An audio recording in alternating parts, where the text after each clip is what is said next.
Merhaba. Sosyal medyada gezinirken şöyle bir tweet gördüm. Ölmüşsündür ve Tanrı sana ben seni mükemmel bir gitarist olarak yaratmıştım.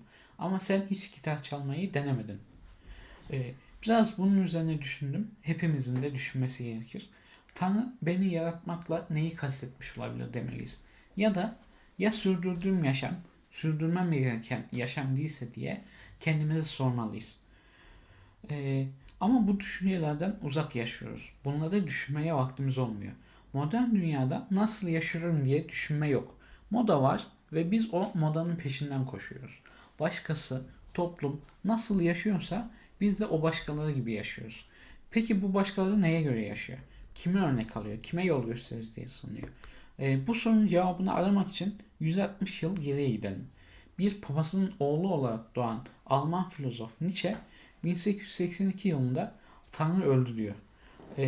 Daha sonra 1883'te de böyle buyurdu Zerdüşt kitabında da bunu tekrarlayacaktır. Peki Nietzsche Tanrı öldü demekle ne kastediyor? Bir Tanrı'dan bahsediyorsak elbette ölmemesi gerekir. Ölüyorsa zaten Tanrı değildir. Tabii ki burada Tanrı öldü denilerek kastedilen dünyada bir yaratıcıyı merkeze alarak yaşanılmadığı vurgulanıyor. Yaşamda tesiri olmayan biri ölü hükmünde olacaktır. Tanrı'nın da toplumda yeri yoksa ölü hükmündedir. Peki Tanrı öldüyse bunu kim öldürdü? Ortada bir cinayet varsa bu durumda bir de bu suçu işleyenin olması gerekir. Tabii ki suçu işleyen insan.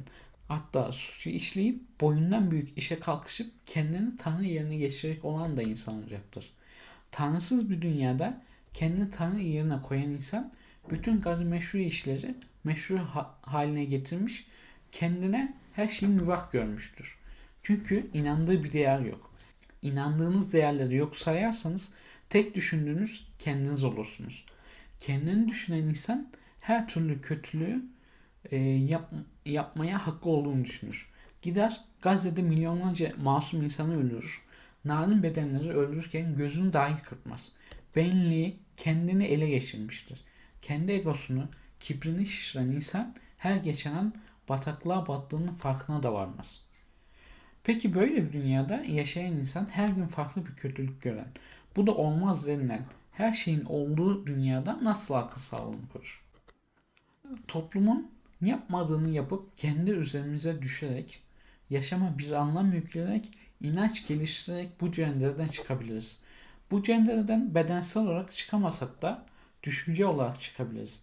İşte o zaman kendi hayatımız üstüne düşünebiliriz. Benim yaşadığım hayat yaşamam gereken hayat mı diye düşünebiliriz. O zaman Nietzsche'nin kendi topluluğu için söylediği ve zamanla küreselleşen dünyayı etkisi altına alan insanın tanrılığa soyunmasına dur diyebiliriz. Bu ilk başta kendi yaşamımızı kurtararak olur.